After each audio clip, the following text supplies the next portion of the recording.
Assalamualaikum sahabat hikmah tersembunyi yang berbahagia. Bayangkan, di suatu malam yang gelap, hanya terdengar rintik hujan membasahi tanah. Seorang ibu tua sedang mencuci pakaian di halaman rumah. Tubuhnya gemetar, kerudungnya basah kuyup oleh gerimis. Tapi dari belakang, seorang wanita muda berjalan pelan membawa jeriken bensin. Wajahnya dingin, matanya penuh dendam. Dalam satu gerakan, bensin itu disiramkan ke tubuh sang ibu tua yang tak berdosa. Apa yang membuat seorang menantu tega melakukan hal sekeji itu kepada ibu mertuanya sendiri? Mari kita bedah. Namun sebelumnya, bagi yang beragama Islam, mari tinggalkan sholawat di komentar, agar sholawat ini menjadi saksi kita di akhirat kelak. Jangan lupa juga like dan subscribe channel ini untuk membantu menyebarkan dakwah Islam dalam bentuk cerita. Pernikahan Dewi dan Reza sempat menjadi perbincangan hangat di kampung itu. Keduanya terlihat sangat serasi. Reza adalah pemuda santun, rajin ikut pengajian dan sangat menyayangi orang tuanya. Sedangkan Dewi dikenal sebagai gadis cantik dan cerdas dari kampung sebelah. Mereka menikah dengan sederhana, namun penuh doa dan harapan dari para tetangga. Awalnya, tak ada yang menyangka bahwa rumah tangga mereka akan berubah menjadi ladang derita. Terutama bagi Bu Hajah Rohimah, ibu Reza yang lembut dan taat ibadah. Ia menyambut Dewi seperti anak kandung sendiri. Disiapkan kamar bersih, dimasakkan makanan kesukaan, bahkan semua pekerjaan rumah diambil alih oleh Bu Hajah. Namun sayangnya, semua kebaikan itu tak pernah benar-benar masuk ke hati Dewi. Beberapa hari setelah menikah, Dewi mulai menunjukkan sikap aslinya. Saat waktu adzan tiba, ia tetap asyik bermain ponsel. Ketika Bu Hajah dengan halus berkata, "Nak, yuk kita sholat dulu, ini sudah adzan maghrib." Dewi malah menatap dingin, lalu menjawab pelan tapi menyakitkan, "Sholat nggak bikin aku sukses, Bu. Sholat juga nggak bikin aku bisa terbang." Bu Hajah hanya bisa diam. Hatinya remuk, tapi ia tetap menahan diri untuk tidak menegur keras. Ia memilih bersabar, berharap mungkin Dewi sedang lelah atau hanya bercanda. Namun malam-malam berikutnya, kebiasaan Dewi semakin menjadi-jadi. Setiap waktu sholat tiba, Dewi justru keluar rumah. Kadang ke warung, kadang nongkrong di rumah tetangga, dan pulang saat semua sudah tidur. Ketika ditanya Reza, ia hanya bilang, "Dewi butuh me time, Mas. Biar nggak stres." Reza pun hanya mengangguk. Ia percaya pada istrinya. Namun lama-kelamaan, sikap Dewi mulai tak bisa ditolerir. Ia mulai berbicara kasar kepada Bu Hajah. Bahkan hanya karena salah menyajikan lauk, ia bisa membanting piring. Tapi anehnya, saat Reza pulang, Dewi kembali jadi wanita lembut yang suka memeluk mertuanya dan berpura-pura menyuapi mereka. Sampai suatu malam, kejadian yang membuat bulu kuduk merinding pun terjadi. Waktu itu hujan turun deras. Angin kencang membuat pintu berderak-derak. Bu Hajah tetap bangun malam, menunaikan tahajud seperti biasa.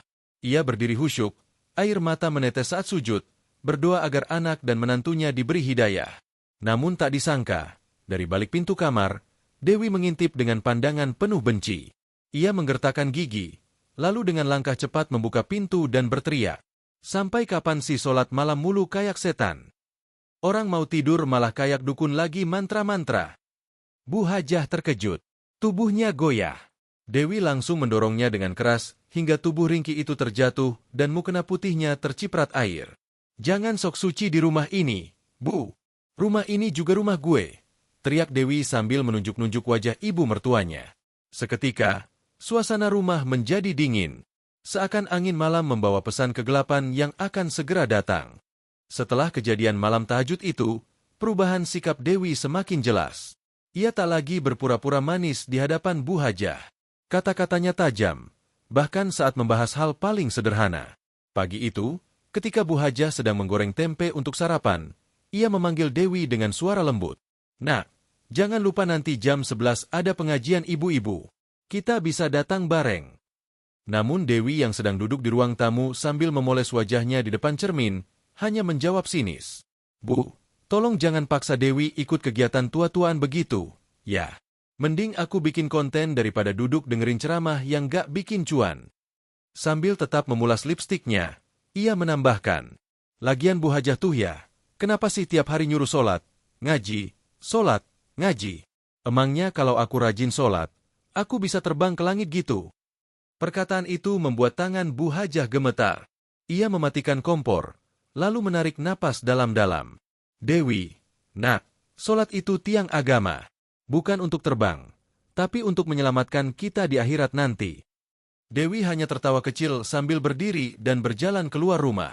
Nanti aja Bu, kalau udah tua kayak ibu, baru aku belajar agama. Sekarang MAH waktunya cari uang, cari gaya. Sholat tuh urusan nanti. Dan hari-hari pun terus berlalu. Bu Hajah tetap mencoba sabar. Setiap malam ia berdoa agar Allah melembutkan hati Dewi. Namun hatinya sebagai seorang ibu mulai merasa goyah. Ia tak pernah membayangkan akan menerima perlakuan seperti ini di usia senjanya. Puncaknya terjadi saat malam Jumat. Rumah itu biasanya dipenuhi suasana tenang dan syahdu. Tapi malam itu berubah menjadi medan perang emosional. Saat Bu Hajah sedang membaca Al-Quran di ruang tengah, Dewi keluar dari kamar dengan wajah kesal. Ia menyalakan televisi dengan suara keras dan memutar musik remix TikTok. Bosen banget sih tiap malam ngaji mulu. Ini rumah atau pondok pesantren? Sih? Bu Hajah menoleh. Nak, ini malam Jumat.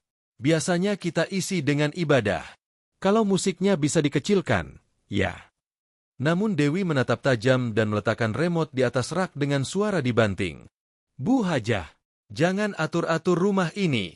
Saya tinggal di sini bukan buat diatur sama orang tua. Reza yang mendengar keributan itu pun keluar dari kamar. Ia melihat istrinya berdiri dengan tangan di pinggang, sementara ibunya terduduk dengan wajah menunduk. Neng, kenapa lagi ini? Tanya Reza. Tapi Dewi malah memeluk Reza dari samping dan berkata manja. Mas, Dewi capek loh tiap hari diganggu sama Bu Hajah. Tiap hari suruh sholat, ngaji, ini itu, kayak aku ini anak kecil. Reza menghela napas panjang. Bu, nanti Dewi biar sholat sendiri kalau sudah siap. Jangan terlalu keras. Bu Hajah hanya bisa mengangguk pelan. Dalam hatinya ia menangis. Bukan karena dimarahi, tapi karena anaknya sendiri. Reza mulai tak bisa lagi membedakan mana yang benar, mana yang hanya permainan peran. Malam itu, Bu Hajah sujud lebih lama dari biasanya. Doanya tak berubah. Ya Allah, beri hidayah untuk menantuku, dan kuatkan aku untuk menghadapi semua ini.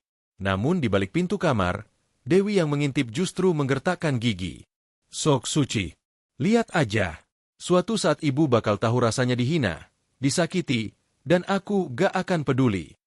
Waktu sholat zuhur baru saja berlalu. Bu Hajah Rohimah berjalan pelan dari musala kecil di samping rumah, sambil membawa sajadah dan mukena basah karena air wudhu. Nafasnya sedikit terengah karena usia. Tapi wajahnya tetap teduh. Ia melangkah pelan menuju dapur, berniat menyiapkan makan siang untuk Reza dan Dewi. Namun, saat melewati teras rumah, ia tertegun. Di sana, Dewi sedang duduk bersandar, mengenakan baju ketat warna merah terang, celana pendek selutut, dan mengepulkan asap rokok dari mulutnya. Satu tangan memegang rokok, tangan lain menggenggam ponsel. Musik keras dari video TikTok terdengar jelas. Dewi.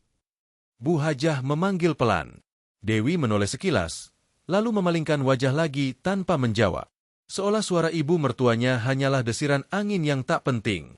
Bu Hajah mendekat. Nak, barusan adzan zuhur sudah lama berlalu. Ayo kita sholat dulu. Ibu sudah siapin tempat wudhunya juga. Dewi mendesah keras. Ia mengangkat alis tanpa melepaskan rokok dari bibir. Bu, saya lagi scroll TikTok. Bentar ya. Ini penting. Sholat itu lebih penting. Nak, ucap Bu Hajah lembut, duduk di sampingnya. Tapi Dewi berdiri, menghembuskan asap ke udara, lalu menjawab dingin. Sholat itu penting buat ibu. Buat saya, enggak. Lagian, Allah tahu kok isi hati saya. Gak perlu tiap hari sholat juga saya masih bisa makan, bisa tidur, bisa bahagia. Kalimat itu menusuk hati Bu Hajah. Dadanya sesak, tapi ia menahan air mata agar tak tumpah di depan Dewi. Ia hanya berdiri perlahan dan melangkah masuk rumah. Namun Dewi, bukannya merasa bersalah, justru tersenyum puas. Hari demi hari, kebiasaan buruk Dewi makin menjadi. Ia sering nongkrong di rumah tetangga sebelah, memakai pakaian terbuka, tertawa keras saat orang sedang sholat berjamaah. Ia mulai sering keluar malam tanpa pamit. Kadang pulang larut dini hari, kadang tidak pulang sama sekali. Setiap kali Reza bertanya, Dewi selalu pandai mencari alasan. Mas, aku tadi bantu teman jualan kue sampai malam. Atau, Mas, aku nginep di rumah sepupu, kasihan dia lagi sedih. Reza percaya. Ia tak pernah menaruh curiga. Sementara Bu Hajah hanya bisa diam. Setiap malam, ia berdoa agar anaknya tidak dibutakan cinta dan kepercayaan. Suatu sore, saat Bu Hajah sedang menyapu halaman depan, ia menemukan puntung rokok di pot bunga. Ada bekas lipstik merah yang sama seperti yang biasa dipakai Dewi. Di dalam hatinya, Bu Hajah menahan perih. Ia memungut puntung rokok itu dan membungkusnya dengan tisu, lalu membuangnya pelan ke tong sampah. Ya Allah, anak ini makin jauh, makin sombong, makin gelap. Namun, ada satu kejadian yang membuat Bu Hajah benar-benar goyah. Malam itu, rumah sedang sepi. Reza kerja shift malam.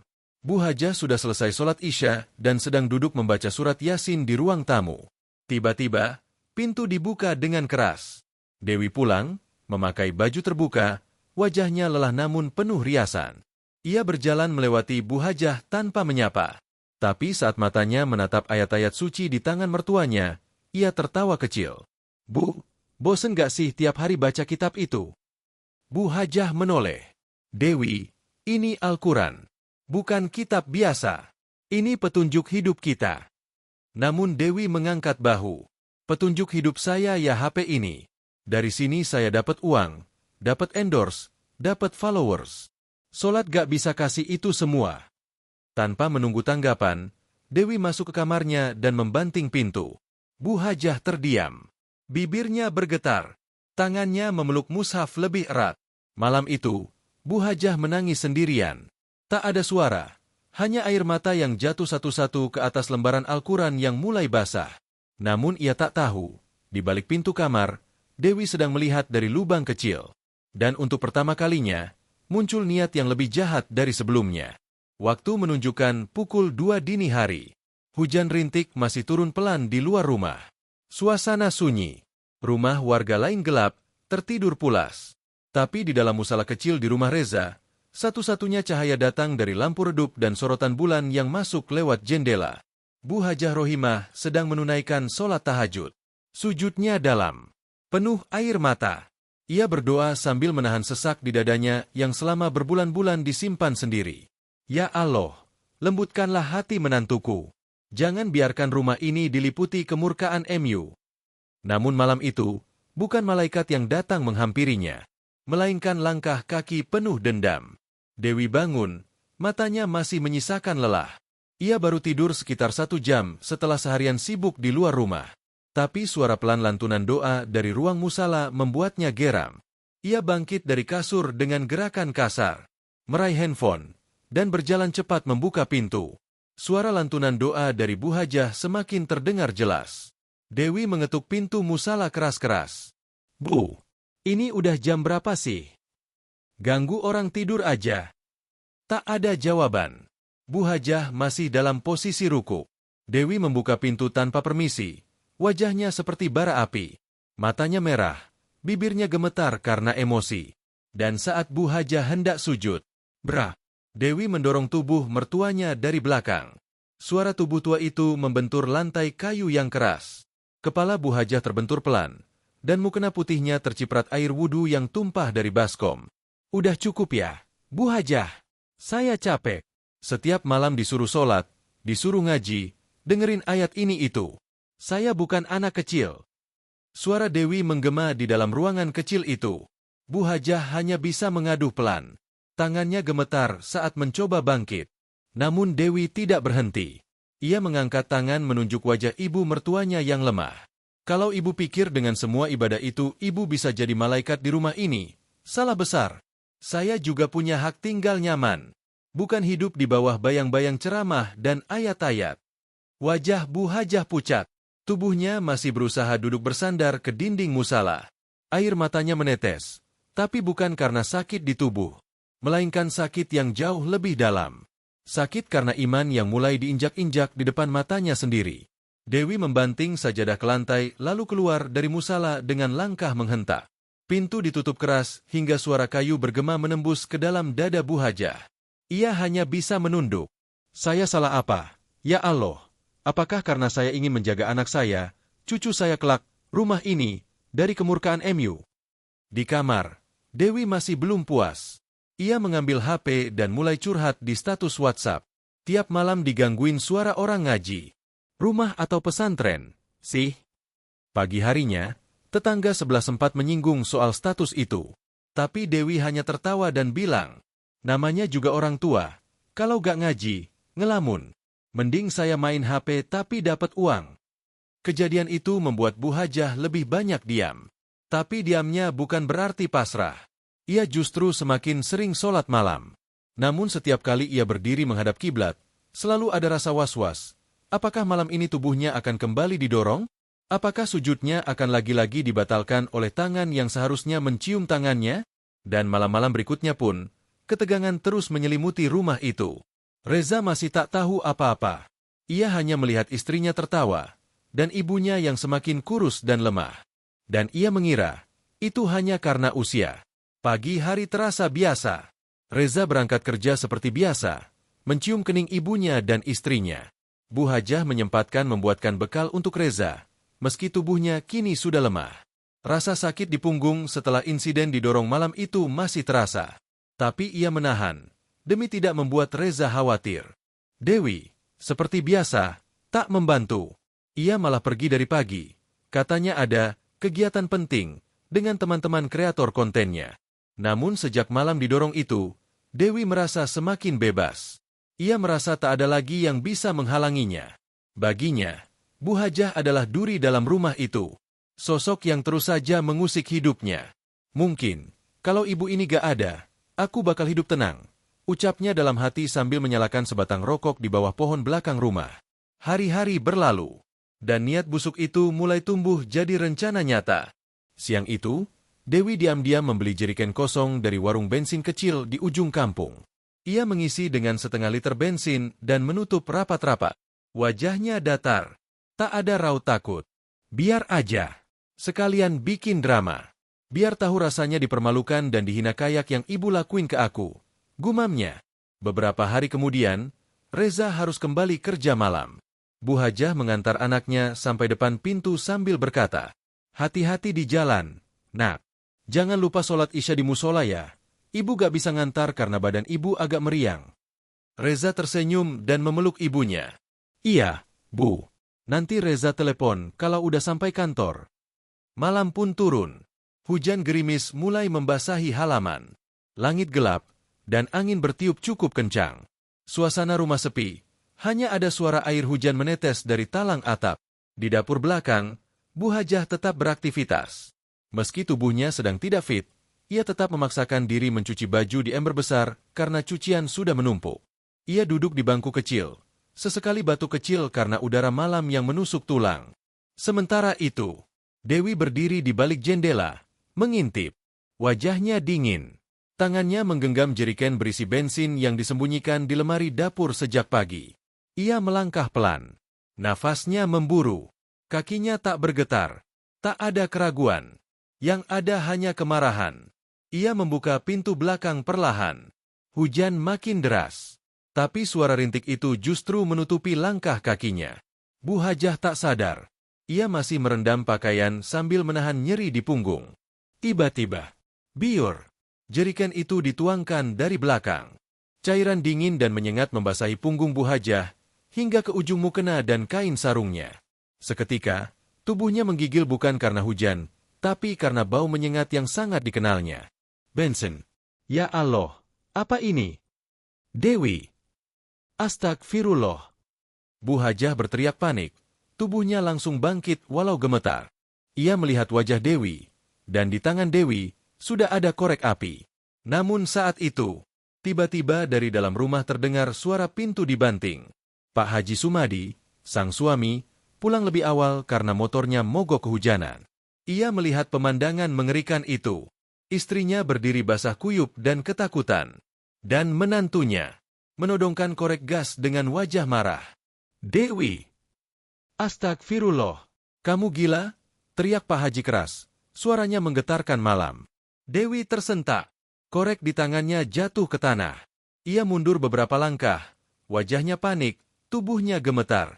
Namun yang mengejutkan, Justru bukan karena takut pada mertua, melainkan karena Pak Haji langsung mengambil sapu lidi dan memukulkan ke tanah tepat di depan kaki Dewi. "Keluar dari sini! Keluar dari rumah ini malam ini juga kalau kamu masih punya urat malu." Bu Hajah langsung dipeluk oleh Pak Haji. Tubuhnya basah, wajahnya pucat, dan tangan keriputnya terus gemetar. Dewi hanya diam. Tatapannya kosong. Ia tak menyangka malam itu niatnya akan gagal total. Dan lebih dari itu, ia tak tahu bahwa semua ini hanyalah awal dari kehancuran panjang yang akan segera datang. Suasana malam berubah jadi mencekam. Pak Haji Sumadi berlari dari pintu dapur sambil membuka sarung dan melemparkannya ke tubuh istrinya untuk menutupi bensin yang menempel di pakaian. Sementara Dewi berdiri mematung, tangan gemetar, wajahnya panik tapi masih dipenuhi gengsi. "Dewi, apa yang kamu lakukan, Kamu siram istri saya pakai bensin. Mau kamu bakar dia hidup-hidup?" Suara Pak Haji menggelegar, wajahnya merah padam. Namun Dewi justru membentak balik. "Dia yang keterlaluan. Terlalu ikut campur dalam rumah tangga kami. Terlalu banyak atur. Aku capek dipaksa-paksa sholat, diceramahin setiap hari." Bu Hajah hanya bisa menangis dalam pelukan suaminya. Tubuhnya dingin, tangannya gemetar hebat. Air hujan dan air mata menyatu di wajah tuanya. Pak Haji menunjuk wajah Dewi dengan telunjuk gemetar. "Kalau bukan karena saya pulang cepat, kamu sudah jadi pembunuh malam ini, Dewi. Kamu bukan manusia. Kamu iblis yang dibungkus dengan baju istri." Dewi menjerit, membanting korek ke tanah. "Jangan panggil aku iblis. Aku bukan pembunuh. Aku cuma ingin tenang di rumah ini." "Dengan cara membakar orang tua?" bentak Pak Haji. "Kamu pikir Allah akan biarkan semua ini?" Dewi langsung berjalan cepat masuk rumah, mengambil tasnya, dan mengunci diri di kamar. Pak Haji menggendong istrinya ke dalam musala. Ia menyalakan air hangat, membersihkan tubuh istrinya dengan kain bersih, dan memeluknya erat. Sementara itu, di dalam kamar, Dewi mondar-mandir, jantungnya berdetak cepat. Ia tidak takut karena dosa. Ia panik karena aksinya gagal. Ia sadar, semua sudah terbongkar. Dan benar saja, esok harinya, Pak Haji tak tinggal diam. Ia mendatangi ketua RT dan beberapa tokoh masyarakat. Duduk di teras balai desa, wajahnya serius. Di hadapan para tetua kampung, ia menceritakan semua kejadian. Dari awal Dewi tak mau sholat, sering berkata kasar, mendorong istrinya, hingga malam percobaan pembakaran. Para tetua desa saling pandang. Wajah-wajah mereka penuh amarah. Salah satu dari mereka, Pak Darto, tokoh pengajian kampung, menggebrak meja. Orang seperti itu tidak boleh dibiarkan tinggal di tengah warga. Itu bukan manusia, Pak Haji. Itu syaitan. Pak RT pun mengangguk. Ini harus dibawa ke musyawarah warga. Kalau benar dia mau bakar ibu mertuanya, maka dia harus diberi sanksi adat. Pak Haji tak ingin mempermalukan keluarganya. Tapi ia sadar, ini bukan soal harga diri. Ini soal keadilan. Ini soal nyawa istrinya. Malam harinya, pertemuan warga digelar.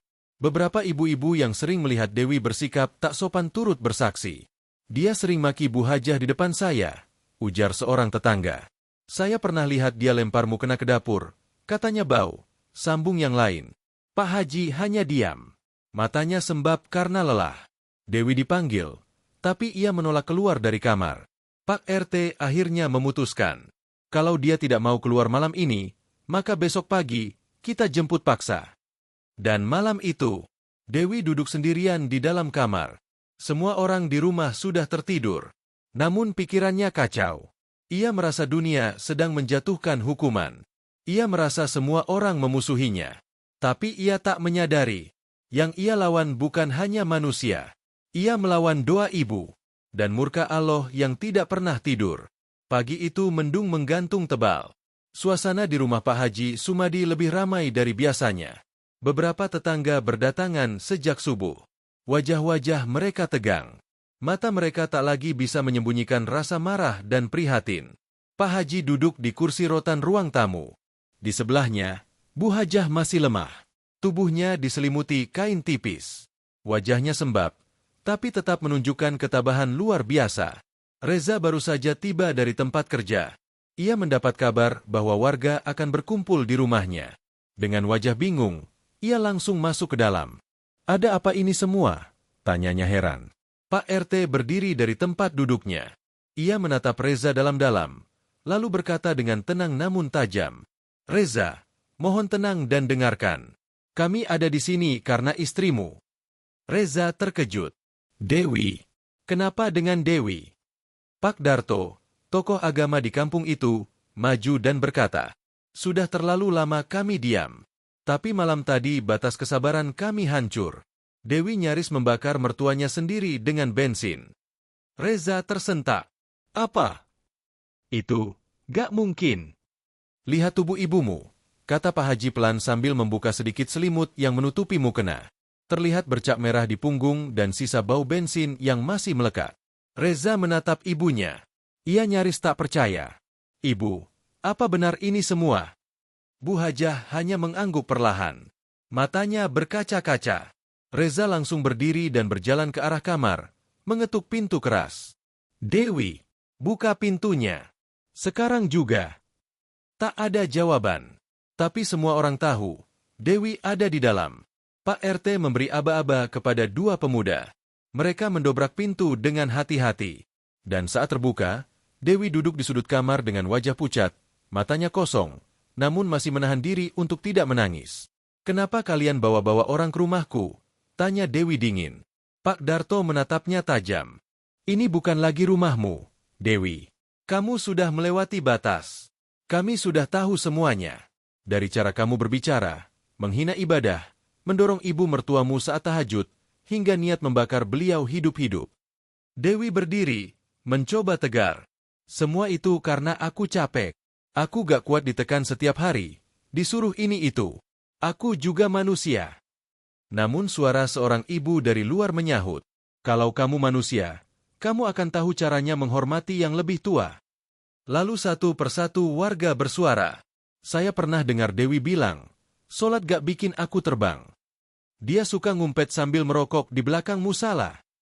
Waktu pengajian ibu-ibu, dia malah nyetel lagu dugem kenceng-kenceng." Reza hanya berdiri membeku. Ia menatap istrinya dengan pandangan kosong. "Dewi, kenapa?" Dewi ingin menjawab, tapi tak satu pun kata keluar dari mulutnya. Ia hanya menunduk, terdiam. Untuk pertama kalinya, Dewi merasa malu. Pak RT akhirnya bicara. "Sebagai warga kampung ini, kami tidak akan membiarkan perilaku seperti ini menjadi racun. Kami akan berikan sanksi adat. Malam ini kamu tidak akan tidur di kamar nyamanmu lagi, Dewi." Dewi menatap Pak RT dengan ngeri. "Apa maksudnya?" Pak Darto menjawab pelan. "Kamu akan kami arak keliling kampung. Biar semua orang tahu, beginilah azab bagi orang yang durhaka pada orang tua." Dewi berteriak, "Tidak, kalian gak bisa perlakukan aku seperti ini. Aku istri Reza." Namun Reza hanya menunduk. Tak ada kata keluar dari bibirnya. Kepercayaannya sudah runtuh sepenuhnya. Dan hari itu, saat matahari mulai naik, para warga mulai bersiap. Rantai besi disiapkan untuk mengikat tangan Dewi. Batang kayu besar diikat ke kakinya. Dan sebuah kain penutup kepala disiapkan, agar wajahnya tak bisa menyembunyikan rasa malu di sepanjang jalan yang akan ia lalui. Dewi menangis. Ia mencoba lari, tapi para pemuda sigap menangkapnya. "Aku gak bersalah, aku cuma gak kuat," jeritnya. Namun semua itu sudah terlambat. Hari ini, bukan hanya dirinya yang jatuh, tapi semua aib dan kehormatan yang ia simpan telah dibuka oleh tangan-tangan yang lelah menyaksikan kesombongan. Jam menunjukkan pukul 2 siang. Langit tampak terik. Udara kering menyengat kulit. Di halaman balai desa, Dewi duduk dengan tangan yang sudah diikat rantai besi. Di kakinya, sebatang kayu panjang terikat kuat, membuatnya tak bisa melangkah sendiri. Dua pemuda kampung berdiri di sampingnya, sementara Pak RT dan Pak Darto berdiri di depan warga yang sudah berkumpul. "Warga sekalian," ucap Pak RT dengan suara lantang, "hari ini kita menegakkan adat, bukan untuk menyiksa, tapi untuk memberi pelajaran. Kampung ini tidak akan diam terhadap menantu yang durhaka pada orang tua, apalagi yang berani mencoba membunuh dengan tangannya sendiri." Warga bersorak. Beberapa ibu-ibu mengangguk sambil menyeka air mata Bu Hajah yang menyaksikan dari jauh. Reza berdiri diam, menunduk dalam kebisuan, menolak menatap wajah istrinya. Pak Darto mendekat, menggenggam megafon. Sebutkan takbir, warga kampung. Allahu Akbar, teriak warga bersamaan. Prosesi pun dimulai. Dewi ditarik dari duduknya, tubuhnya gemetar. Kakinya goyah karena kayu yang berat. Rantai di tangannya berbunyi berdenting, menyeret tanah berdebu saat ia melangkah. Langkah pertama terasa seperti tusukan pisau. Langkah kedua, dunia mulai berputar. Langkah ketiga, suara ejekan mulai muncul.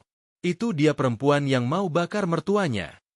Solat gak bikin bisa terbang, katanya. Sekarang bisa jalan keliling desa ya, Bak? Dari menantu jadi penghuni neraka. Dewi menangis, mulutnya terbuka, tapi tak ada yang peduli. Seorang anak kecil bahkan melemparinya dengan lumpur. Ibu-ibu berbisik, lihat tuh, cantik-cantik tapi setan. Pria-pria tua hanya menggeleng sambil membaca istighfar. Langkah demi langkah, Dewi diseret keliling kampung. Kakinya melepuh, lututnya berdarah, keringat membanjiri wajahnya. Tapi yang lebih menyakitkan bukan luka di tubuh, melainkan luka di hati saat melihat wajah Reza, yang tak menoleh sedikit pun ke arahnya. Di depan masjid kampung, warga berhenti sejenak. Pak Darto kembali angkat suara. Di tempat inilah Bu Hajah sering menangis karena menantunya tak mau sholat. Di tempat ini pula, banyak doa yang terangkat, dan akhirnya Allah turunkan kebenaran. Beberapa jamaah masjid ikut keluar, menyaksikan pemandangan yang memilukan sekaligus mengerikan itu. Beberapa bahkan menangis karena tak menyangka Dewi, gadis cantik yang dulu tampak manis, bisa sedemikian kejinya. Prosesi dilanjutkan ke ujung barat desa, lalu ke arah pemakaman tua. Di sanalah, Dewi jatuh tersungkur untuk pertama kalinya. Kakinya tak sanggup menyeret kayu lagi. Tangannya terluka oleh rantai. Ia menangis sejadi-jadinya. Ampuni aku, ucapnya lirih, meski tak jelas ditujukan pada siapa. Tapi warga tidak berhenti. Bangun, dosa kamu belum lunas. Kalau kamu bisa nyiram bensin ke mertuamu, kamu juga harus bisa terima ini. Pak RT akhirnya memutuskan untuk menghentikan prosesi di pos ronda. Dewi dilepaskan dari ikatan, tapi tubuhnya sudah tak berdaya. Ia dibiarkan duduk di lantai pos ronda yang panas, tanpa alas, dengan luka-luka terbuka di sekujur tubuh. Reza datang menghampiri. Wajahnya dingin, namun tidak setetes pun air mata jatuh. Dewi, cukup sampai di sini. Aku udah gak sanggup lagi. Mulai hari ini, kita berpisah. Aku sudah ceraikan kamu. Dewi menatap Reza dengan mata penuh nanar. Tidak, bukan kata itu yang ia harapkan. Tapi kata itu yang keluar. Dan saat Reza pergi, Dewi ambruk. Ia menjerit. Tapi suara jeritannya tenggelam dalam panasnya siang dan ejekan warga yang berbalik meninggalkan pos ronda. Hari itu, Dewi bukan lagi istri Reza. Bukan lagi menantu keluarga Pak Haji. Bukan lagi warga kampung. Ia hanyalah seorang perempuan yang diusir dari rahmat karena berani menginjak kesucian doa seorang ibu.